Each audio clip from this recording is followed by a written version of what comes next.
Good morning children. कैसे हैं आप सब? आप लोगों को पता है कि हमने एक चैप्टर अभ्यास सागर का शुरू किया था, विराम चिन्ह। और कल मैंने आपको उसमें समझाया था कि कौन कौन से विराम चिन्ह होते हैं और उनका प्रयोग हम लिखते समय कहाँ कहाँ पर करते हैं, कैसे करते हैं, क्यों करते हैं। आज हम उसी अपने चैप्टर को आगे बढ़ाएंगे और जो प्रश्न हमने जहाँ तक किया था उससे आगे के प्रश्न आज हम करेंगे। तो प्रश्न संख्या 4 तक हमने कल कर लिया था। आज प्रश्न संख्या 5 से हम शुरू करेंगे और आप सारे बच्चे बहुत ध्यान से सुनेंगे। प्रश्न नंबर 5 है आपका, नीचे दिए गए वाक्यों में उचित विराम चिन्ह छांट कर लगाइए। अब विराम चिन्ह आपके पास बॉक्स में दिए गए हैं, नियम आपको मैंने बताए हैं, मैं आपको साथ साथ समझा भी रही हूँ, इसको सॉल्व भी कर रही हूँ और आपको साथ साथ समझा भी रही हूँ। तो आप लोग प्लीज़ इसको ध्यान से सुनते रहिए और तब सॉल्व करिए और कोशिश करिए कि आप सुन लें और उसके बाद साथ के साथ ना करें, बाद में इसको करें ताकि आपको पता चल जाए कि आपको कितना याद है, कितना समझ में आया है। खैर, जैसे भी आप लोग करना चाहेंगे। पहला वाक्य है, क्या आपने पत्रिका पढ़ ली? अब देखो बच्चों, इसमें अभी मैंने इसको थोड़ा सा जो है वो जूम किया है और इसमें आपको विराम चिन्ह दिखाई नहीं दे रहा है। तो आपको पता होना चाहिए कि ये प्रश्नवाचक वाक्य है, प्रश्न पूछा गया है, तो इसमें अंत में क्या है, हमें प्रश्न सूचक चिन्ह लगाना है। ठीक है, तो वाक्य के अंत में हम क्या लगाएंगे? प्रश्नवाचक चिन्ह लगाएंगे। फिर है, हाय मेरी तो जान निकल गई। मैंने आपको कल बताया था कि जिन शब्दों के द्वारा हमारे मन के जो भाव हैं, चाहे वो खुशी के हैं, दुख के हैं, आश्चर्य के हैं, इवन घृणा के हैं, प्रशंसा के हैं, धिक्कार के हैं, तो जो भी भाव हमारे मन के अचानक से जिन शब्दों के द्वारा प्रकट होते हैं उनके बाद हम क्या लगाते हैं? विस्मयादिबोधक चिन्ह लगाते हैं। तो हाय के बाद हम क्या लगाएंगे? विस्मयादिबोधक चिन्ह और अंत में पूर्ण विराम। फिर है, भारत एक महान देश है। सरल वाक्य है, वाक्य पूरा हुआ, अंत में पूर्ण विराम। फिर है, बच्चों को चॉकलेट, आइसक्रीम और टॉफ़ी। मैंने आपको बताया था कि शब्दों को अलग करने के लिए, जब एक जैसे शब्द प्रयोग होते हैं तो उनको अलग करने के लिए हम अल्प विराम का प्रयोग करते हैं, अर्थात कोमा। तो चॉकलेट आइसक्रीम को हमें अलग करना है तो क्या करेंगे? चॉकलेट के बाद जो है वो कोमा लगाएंगे। आइसक्रीम के बाद क्यों नहीं लगाएंगे? क्योंकि वहाँ पर जो है वो और का प्रयोग पहले से ही किया गया है। ठीक है, और अंत में क्या होगा? पूर्ण विराम होगा। और इसके बाद है, चारू रात दिन। अब रात दिन के बीच में क्या आएगा? योजक का चिन्ह आएगा जो और को बताता है। रात दिन का मतलब रात और दिन, तो यहाँ हम और नहीं लगाते, विराम चिन्ह के रूप में क्या लगाते हैं? योजक। और चूंकि वाक्य पूरा हो गया है तो अंत में पूर्ण विराम। तो ये आपको समझ में आ गया होगा। इसके बाद प्रश्न संख्या 6 है। इसमें भी बिल्कुल इसी तरह से है जैसे प्रश्न संख्या 5 में था। इसमें भी उचित विराम चिन्ह छांट कर लगाना है। आपको बताया था मैंने, जैसे पहला वाक्य है, रामचरितमानस तुलसीदास जी ने लिखी है। तो आपको ये बताया था कल मैंने कि जो शीर्षक हैं, पुस्तकों के नाम हैं, पाठ के शीर्षक हैं, वो सदैव एकल उद्धरण चिन्ह में लिखे जाते हैं। तो रामचरितमानस के दोनों ओर एकल उद्धरण चिन्ह लगेगा और अंत में, वाक्य के अंत में पूर्ण विराम। ये आप स्वयं ही लगाएंगे, भले ही आपके बॉक्स में दिया हुआ है या नहीं है, इससे कोई फर्क नहीं पड़ता। आपको पता है वाक्य जहाँ समाप्त होता है वहाँ हम पूर्ण विराम लगाते हैं।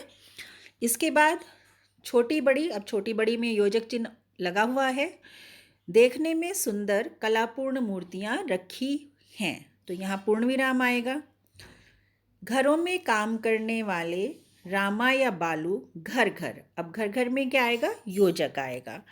घर घर नाचने आते हैं, तो यहाँ पर घर घर में योजक का चिन्ह आएगा और अंत में पूर्ण विराम। छी, अब फिर यहाँ पर आ गया, घृणा सूचक शब्द है, तो छी के बाद क्या आएगा? आपको पता है, विस्मयादिबोधक चिन्ह आएगा और अंत में पूर्ण विराम। रमा ने कहा, आपको बताया था कि जहाँ पर किसी के कहे गए वाक्य को उसी रूप में कहा जाता है तो वहाँ दोहरा उद्धरण चिन्ह का प्रयोग होता है। उसी के शब्दों के में हम लिखते हैं तो दोहरा उद्धरण चिन्ह हम लगाते हैं, लेकिन दोहरा उद्धरण चिन्ह से पहले नियम है अल्प विराम लगता है। तो कहा के बाद अल्प विराम लगेगा और मैं और थी के दोनों तरफ जो है इस वाक्य के दोहरा उद्धरण चिन्ह लगेगा, लेकिन थी से पहले क्या लगेगा? पूर्ण विराम। उसके बाद जो दोहरा उद्धरण चिन्ह है वो लगाया जाएगा और इधर मैं के पास लगेगा दोहरा उद्धरण चिन्ह। ठीक है, तो ये आपको कल भी मैंने समझाया था, आज फिर से समझा दिया है। प्रश्न नंबर 7 है कि हमें यहाँ दिया है एकल उद्धरण चिन्ह, दोहरा उद्धरण चिन्ह, विस्मयादि बोधक चिन्ह, प्रश्न सूचक चिन्ह और योजक का प्रयोग करते हुए आपको एक एक वाक्य लिखना है। यानी 5 चिन्ह हैं, 5 ही वाक्य लिखने हैं। तो वाक्य बच्चों आप खुद लिखेंगे, ये मैं आपको नहीं बताऊंगी, ये आप स्वयं लिखिए। इसके बाद नेक्स्ट है आपका, ये क्वेश्चन नहीं है, ये सिर्फ क्या है, जो आगे हम पुनरावृत्ति करेंगे इसी पाठ की, दोहराने का कार्य करेंगे, ये उसी पाठ का थोड़ा सा हमें समझाया गया है। ये पाठ हम पहले कर चुके हैं, संधि है। तो इसमें संधि आपका जो सिलेबस है इसमें आपके पास संधि नहीं है। मुख्य रूप से 8th क्लास में संधि होती है, यहाँ केवल समझाने के उद्देश्य से आपको संधि दी गई है। तो जैसे गणेश प्लस उत्सव मिलकर बन गया गणेशोत्सव। गणेश में ये आप जन्म प्लस अष्टमी जन्माष्टमी, विद्या प्लस आलय विद्यालय, सर्व प्लस उच्च सर्वोच्च, स्थान प्लस अभाव स्थानाभाव, दैत्य प्लस आकार दैत्याकार। ठीक है, यहाँ पे क्या हो रहा है? संधि हो रही है। और संधि का अर्थ क्या होता है? मिलना, मेल, जोड़। और जब दो ध्वनियाँ मीन्स आवाज़ें मिलती हैं तो उससे क्या होता है? इसको हम ये भी कह सकते हैं कि जो ध्वनि है उसकी जो आवाज़ हैं, जब वो दो अलग अलग आवाज़ें या एक जैसी आवाज़ें मिलती हैं तो एक परिवर्तन होता है ध्वनि में, उसको हम संधि कहते हैं। आगे हम इसका कार्य करेंगे। ठीक है, ये हमें सिर्फ इतना दिया गया है। ये हालांकि आपको इसको करने की आवश्यकता नहीं है क्योंकि संधि आपके पाठ्यक्रम में नहीं है। अब हमारा रिवीजन वर्क है। क्वेश्चन नंबर 9 से हम 8 से शुरू कर रहे हैं। मूर्ति, मूर्तियाँ, या पे आ की मात्रा चंद्र बिंदु। घर में, घरों में, ओ की मात्रा साथ में अनुस्वार का चिन्ह। दिशा, दिशाएं, ए के ऊपर चंद्र बिंदु।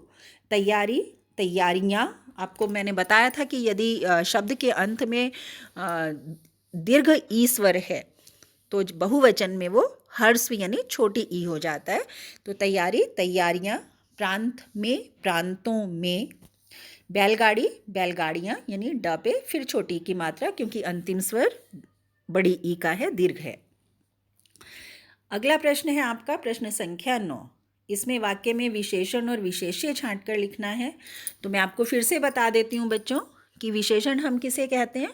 जो शब्द संज्ञा और सर्वनाम की विशेषता बताते हैं उन्हें हम विशेषण कहते हैं। और विशेषण के 4 भेद हैं: गुणवाचक, संख्यावाचक, परिमाणवाचक और संकेतवाचक या सार्वनामिक विशेषण। ये सब आपको करवाया गया है। ठीक है, और जो संख्या को यानी नंबर्स को बताए, जिसको हम काउंट कर सकते हैं, गिन सकते हैं, वो संख्यावाचक। जो क्वांटिटी को बताए, नापना, तोलना, मापना, वो परिमाणवाचक। जो सर्वनाम होते हुए भी किसी विशेष की ओर संकेत करे, इशारा करे, संकेतवाचक या सार्वनामिक। और गुणवाचक, जो अच्छाई को, बुराई को, दिशाओं को, रंगों को और स्थिति को, है ना, स्पर्श को, स्वाद को, इन सब को बताए, वो गुणवाचक। तो अभी हम यहाँ पर, और विशेष्य किसको कहते हैं? विशेष्य कहते हैं जिसकी विशेषता बताई जाती है। जैसे श्याम पट पर 3 चित्र बने हुए थे, तो विशेषण क्या है? 3, संख्यावाचक विशेषण है। 3 किसकी विशेषता है? चित्र की। तो चित्र क्या है? विशेष्य। जैसे उदाहरण के लिए मैं आपसे कहूँ राम बुद्धिमान बालक है, तो बुद्धिमान विशेषण है। कौन है बुद्धिमान? बालक। तो बालक क्या है? विशेष्य है। छोटे बच्चे ट्रकों पर बैठ जाते हैं। कैसे बच्चे? छोटे। छोटे क्या है? विशेषण है। और किसकी विशेषता है छोटे होना? बच्चों की। तो बच्चे क्या है? विशेष्य है। यानी जिसकी विशेषता बताई जाती है उसको हम विशेष्य कहते हैं। दुकानों में सैकड़ों मूर्तियां सजाकर रखी गई। विशेषण क्या है? सैकड़ों। और विशेष्य क्या है? मूर्तियां। वे अपनी फटी पुरानी कॉपियां दिखाते। फटी पुरानी क्या है? विशेषण, गुणवाचक विशेषण है। और कॉपियां विशेष्य। सारा शहर किसी विशाल मेले की तरह लगता है। विशाल क्या है? विशेषण है और मेले क्या है, विशेष्य है। तो इस प्रकार से जो शब्द विशेषता बताते हैं वो विशेषण, और जो जिसकी विशेषता बताई जाती है वो विशेष्य। इसके बाद प्रश्न संख्या 10 है, गलती है कुछ ना कुछ वाक्य में, वो गलती ठीक करनी है, उसको पहचानना है और ठीक करके वाक्य को दोबारा लिखना है। आम तौर पर छुट्टी के दिन सारा काम, आपको समझ में आ गया पढ़ के, सारा काम देर से होते हैं, तो आपको पढ़ते ही समझ में आ गया क्या गलती है, सारा काम नहीं सारे काम। क्या तुम्हारे को यह सवाल आता है, नहीं, तुम्हारे को हम नहीं बोलते, वो अगर हम बोलते हैं तो वो गलत होता है। क्या तुम्हें यह सवाल आता है। इसके बाद मूर्ति लेने के बाद वह रंगीन पटरे पर रखा गया, आपको पता है गलत है, क्योंकि मूर्ति क्या है, स्त्रीलिंग है, तो मूर्ति रखा गया नहीं आएगा, क्या आएगा, रखी गई।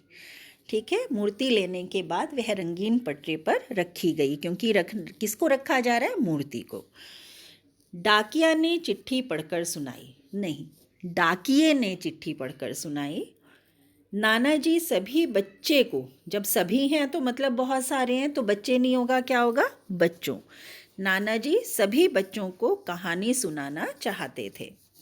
तो ये आपको समझ में आ गया होगा बच्चों अच्छी तरह से। और अब इसका अंतिम प्रश्न है, इसमें थोड़ा सा आप कंफ्यूज ना हो, मैं आपको बता रही हूँ। इसमें हालांकि आपको ईमेल दिया हुआ है बुक में, लेकिन आपको ईमेल नहीं करना है, आपको ये पत्र लिखना है। ठीक है, आप प्रधानाचार्य जी को पत्र लिखेंगे 4 दिन की छुट्टी के लिए। समझ में आ गया, आपको ईमेल नहीं करना है। वो मैं क्यों नहीं करा रही हूँ, मैं आपको बता रही हूँ, क्योंकि पहले मैं आपको ये बताऊँगी कि ईमेल कैसे किया जाता है। उसके लिए हमें सबसे पहले क्या करना पड़ता है, ईमेल आईडी बनानी पड़ती है। ठीक है, और उसके साथ साथ हमें अपने साथ साथ हमें प्रिंसिपल जो सर हैं या प्रिंसिपल मैम हैं, जो भी हैं जिस विद्यालय में, यहाँ पे प्रधानाचार्य हैं, तो सर की जो आईडी है, ईमेल आईडी, हमें वो भी जो है वो हम अपनी मर्जी से वैसे ही लिख लेते हैं, कुछ भी बना लेंगे, स्कूल का नाम लिख के या प्रिंसिपल srdav@gmail.com करके, अपनी भी आप अपने नाम से इसी तरह से बना सकते हैं। तो वो जो आईडी होती है उस तरीके से हम पहले अपनी टू करके लिखते हैं, फिर इस तरीके से हिंदी में जो हम ईमेल करते हैं उसका तरीका बिल्कुल अलग होता है। तो वो आपको मैं अलग से एक टॉपिक, जब आपका रिवीजन हम शुरू करेंगे तब मैं आपको समझाऊंगी। लेकिन अभी हम ये जो ईमेल है इसको हम नहीं लिखेंगे, इसके स्थान पर हम क्या लिखेंगे, इसके स्थान पर हम छुट्टी का प्रार्थना पत्र लिखेंगे। और प्रार्थना पत्र लिखने के बाद मुझे बहुत खुशी हो रही है बच्चों कि मैंने जो दूसरी क्लास के बच्चों का सिलेबस ख़त्म होने के बाद जब उन्हें मैंने काम दिया है, तो मैक्सिमम बच्चों ने मुझे काम पूरा करके अपने काम की फ़ोटो भेजी है व्हाट्सएप पे, मैंने वो देखा भी है, जिनका बहुत अच्छा था उन्हें रिमार्क्स भी दिए हैं। आपकी क्लास के बच्चों ने भी पहले मुझे भेजा है। तो आप लोग प्लीज़ अपना काम, जैसे ये पत्र है, मान लीजिए पत्र लिखने के बाद आप मुझे इसकी फ़ोटो खींच के और मुझे मेरे नंबर पे व्हाट्सएप कर दीजिए, और मुझे पता चल जाएगा कि इसमें कहीं आपने कोई गलती तो नहीं की है। तो बहुत ध्यान से काम करना है बच्चों, और साथ के साथ आप काम पूरा करते रहिए। यदि कोई परेशानी महसूस हो आप मुझसे पूछ लीजिए। थैंक यू बच्चों, आप सबका दिन मंगलमय हो।